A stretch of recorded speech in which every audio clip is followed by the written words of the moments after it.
Third topic constitutional law के अंदर हमारे पास है कॉन्स्टिट्यूशनल हिस्ट्री ऑफ पाकिस्तान। ठीक है, सबसे पहले हम देखते हैं प्रिंसिपल्स ऑफ कॉन्स्टिट्यूशनल लॉ के प्रिंसिपल्स क्या हैं। हमने पहले भी डिस्कस किए अपने पिछले टॉपिक में। सबसे पहला है Islam as a state religion. Constitutional जो है वो कहता है कि इस्लाम जो है एक स्टेट रिलीजन होगा और मुल्क के सारे लॉज एंड गवर्नेंस को इस्लामिक प्रिंसिपल्स गाइड करेंगे। ठीक है, नेक्स्ट है फेडरल स्ट्रक्चर। पाकिस्तान के अंदर जो है वो फेडरल रिपब्लिक है। पाकिस्तान एक फेडरल रिपब्लिक है। ठीक है, इसमें पावर्स को फेडरल प्रोविंशियल गवर्नमेंट्स के अंदर डिवाइड किया गया है। ठीक है, और फिर लोकल एडमिनिस्ट्रेशन के अंदर भी फंडामेंटल राइट्स है। कॉन्स्टिट्यूशन जो है वो गारंटी करता है कि मुल्क के अंदर फंडामेंटल इंडिविजुअल राइट्स प्रोवाइड किए जाएंगे without any description of colour, race, creed, religion, ETC. ठीक है, पार्लियामेंट्री डेमोक्रेसी है। पॉलिटिकल सिस्टम की हम बात करें तो एक पार्लियामेंट्री मॉडल है। पाकिस्तान के अंदर बाईकैमरल लेजिस्लेचर है, इसमें नेशनल असम्बली और सेनेट है। ठीक है, independence of the judiciary. Constitution जो है वो जुडिशरी को इंडिपेंडेंस प्रोवाइड करता है और सुप्रीम कोर्ट जो है उसको हाईएस्ट एक कोर्ट फॉर अपील जो इस वक्त मौजूद है। ठीक है, अब हम पाकिस्तान की कॉन्स्टिट्यूशन हिस्ट्री की बात करते हैं तो सबसे पहले हम प्री इंडिपेंडेंट एरा पे चलते हैं। तो हमारे पास जो है ना वो act government of India act 1935 है। इसके सीलियंट फीचर्स की बात करते हैं। फेडरल स्ट्रक्चर, इसने ये जो एक्ट था इसने इंडिया के अंदर फेडरल सिस्टम इंट्रोड्यूस करवाया था। ठीक है, जिसमें पावर्स को सेंट्रल गवर्नमेंट्स और प्रोविंसेस के दरमियान डिवाइड किया जाता था। 1935 का एक्ट हम इसलिए पढ़ते हैं कि किसी हद तक ये पाकिस्तान के कॉन्स्टिट्यूशन के ऊपर इफेक्ट को इन्फ्लुएंस करता है। ठीक है, प्रोविंशियल ऑटोनॉमी इंश्योर की गई थी, यानी कि प्रोविंसेस जो है उनके पास सिग्निफिकेंट अटॉर्नी थी। Just like they have control over the subjects like education and health etc. ठीक है, dyarchy introduce the system of dyarchy in provinces के अंदर डायरैकी का सिस्टम इंट्रोड्यूस किया गया था। डायरैकी का मतलब होता था डुअल गवर्नमेंट स्ट्रक्चर। ठीक है, with separate responsibilities for elected and appointed officials. Dual government system क्या है, वहाँ पे फेडरल गवर्नमेंट का भी होल्ड है और प्रोविंशियल का भी होल्ड है। ठीक है, reserved powers government the governor retain special power. जो गवर्नर होता था उस वक्त जो होता था गवर्नर सूबे का, उसके पास स्पेशल पावर्स होती थी including the ability to legislate in certain areas and dismiss provincial government CTC. ठीक है, नेक्स्ट है हमारे पास इंडियन इंडिपेंडेंस एक्ट 1947 के अंदर जो पास हुआ था। पार्टीशन ऑफ ब्रिटिश इंडिया, इसमें जो है ना वो इंडिया को दो हिस्सों में तकसीम कर दिया गया था इंडिया एंड पाकिस्तान में। ठीक है, ट्रांसफ़र ऑफ पावर्स जो है वो लेजिस्लेटिव अथॉरिटी जो है था वो न्यू डोमिनियंस को दे दी गई थी, यानी कि सेपरेट गवर्नमेंट्स बना के उनको पावर ऑफ लेजिस्लेटिव दे दी गई थी।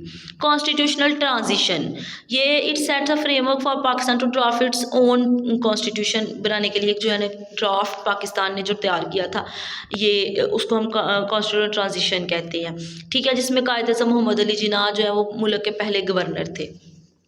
नेक्स्ट हमारे पास है ऑब्जेक्टिव रेजोल्यूशन 1949। पाकिस्तान बनने के फौरी बाद चूँकि कॉन्स्टिट्यूशन नहीं बन सका, लेकिन उसके लिए एक लीगल फ्रेमवर्क जो है वो पास किया गया था जो कि 1949 में, जिसको हम ऑब्जेक्टिव रेजोल्यूशन के नाम से याद करते हैं। ठीक है, इसमें जो है ना ये पाकिस्तान के अंदर कॉन्स्टिट्यूशन के बेसिक प्रिंसिपल्स हैं। ठीक है, जो ऑब्जेक्टिव रेजोल्यूशन में डिस्क्राइब किए गए थे। सबसे पहला है फाउंडेशन ऑफ द कॉन्स्टिट्यूशन। ठीक है, ये enacted by the constituent assembly ने ये किया था, इनेक्ट किया था। It was the ground work for the constitution of Pakistan. ठीक है, इसके प्रिंसिपल्स जो है वो इस्लामिक प्रिंसिपल्स हैं। It emphasise the state would be govern by Islamic principles. ये ऑब्जेक्टिव रेजोल्यूशन में ये कहा गया था कि स्टेट जो है उसको हमेशा इस्लामिक प्रोविंशियल और सोशल जस्टिस की बेस पे जो है ना वो गवर्न किया जाएगा।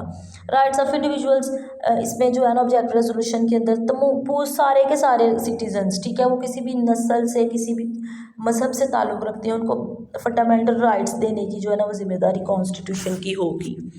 नेक्स्ट हम बात देखते हैं कॉन्स्टिट्यूशन ऑफ पाकिस्तान के अंदर हमें पता है 3 कॉन्स्टिट्यूशन बन चुके हैं 1965, 62 और 63 की। इनके सैलिएंट फीचर्स की बात कर लेते हैं।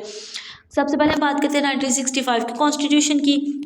It was the first formal constitution of Pakistan. ठीक है, ये 1965 में पास हुआ था। इसके अंदर फंडामेंटल राइट्स जो है वो डिस्क्राइब किए गए थे सिटीजन्स की, ठीक है, फंडामेंटल राइट्स एंड फ्रीडम्स, ठीक है। एब्रोगेशन, ये जो है ना 1958 में एब्रोगेट हो गया था मार्शल लॉ लगने की वजह से, ठीक है। फिर 1962 में एक और कॉन्स्टिट्यूशन दूसरा पाकिस्तान के अंदर पास हुआ था।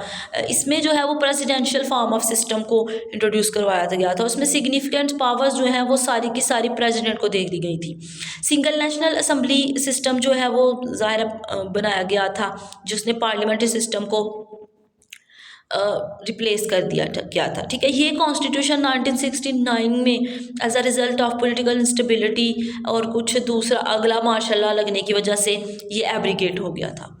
नेक्स्ट है जो 1973 का कॉन्स्टिट्यूशन है, जो पाकिस्तान के अंदर फाइनल कॉन्स्टिट्यूशन बना है, जो अभी तक चल रहा है, ठीक है।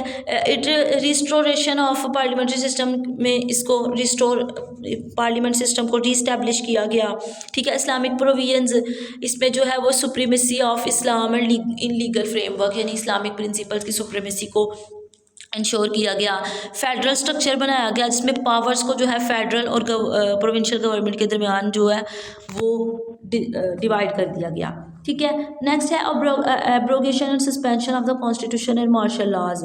मार्शल लॉ पाकिस्तान के अंदर जो है वो 3 मार्शल लॉ ओवरऑल लग चुकी है, 1958 में, 69 में और 77 में, ठीक है। रोल ऑफ मिलिट्री की अगर हम बात करें तो पाकिस्तान के अंदर पॉलिटिकल लैंडस्केप के अंदर यानी पॉलिटिकल लैंडस्केप की जब हम बात करें तो हम कहते हैं कॉन्स्टिट्यूशनल लीगल फ्रेमवर्क्स, उसके अंदर मिलिट्री का role due to the martial laws हमें बहुत अहम मिलता है, ठीक है। नेक्स्ट हमारे पास है एक है जो लीगल फ्रेमवर्क ऑर्डर 1970 में पाकिस्तान में पास किया गया, तो उसको देख लेते हैं।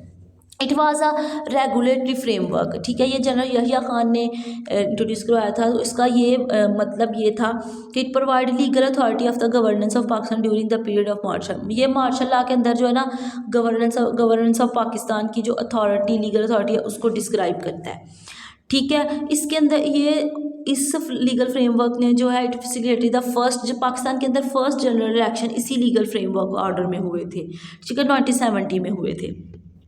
नेक्स्ट है हमारे पास प्रोविजनल कॉन्स्टिट्यूशनल ऑर्डर ऑफ 1981, ठीक है। इसमें imposition of martial law general Ziaul Haq issued bye general Ziaul हक, इट सस्पेंडेड ऑन 1973। इसने जो है ये जो प्रोविजनल कॉन्स्टिट्यूशनल ऑर्डर है, इसने 1973 के कॉन्स्टिट्यूशन को सस्पेंड कर दिया था, ठीक है, और पॉलिटिकल एक्टिविटीज़ वगैरह पे पाबंदी लगा दी थी, ठीक है। इसके हम जुडिशल चेंजेस की बात करें तो it restricted the judicial power को कम कर दिया गया था, और ख़ास तौर पे उनके पास जो राइट होता है ना कि वो कॉन्स्टिट्यूशन को परख सके, कि वो कॉन्स्टिट्यूशनल एक्टिविटीज़ को परख सकें, वो ख़ास तौर पे ख़त्म कर दिया गया था। नेक्स्ट है हमारे पास revival of the constitutional order of 1985, ठीक है। यहाँ पे 1963 के कॉन्स्टिट्यूशन का रिवाइवल हुआ था, रिस्टोर हुआ था ड्यू टू चूँकि जो हमारे पास है मार्शल लॉ ज़ियाउल हक का वो ख़त्म हुआ और एक कॉन्स्टिट्यूशनल गवर्नमेंट बनी, इसमें पॉलिटिकल पार्टीज़ को ऑपरेट करने की इजाज़त दे दी गई थी। लेकिन फिर भी जो है पॉलिटिकल पार्टीज़ के ऊपर की गवर्नेंस के लिए मिलिट्री इन्फ्लुएंस को मेंटेन रखा गया था।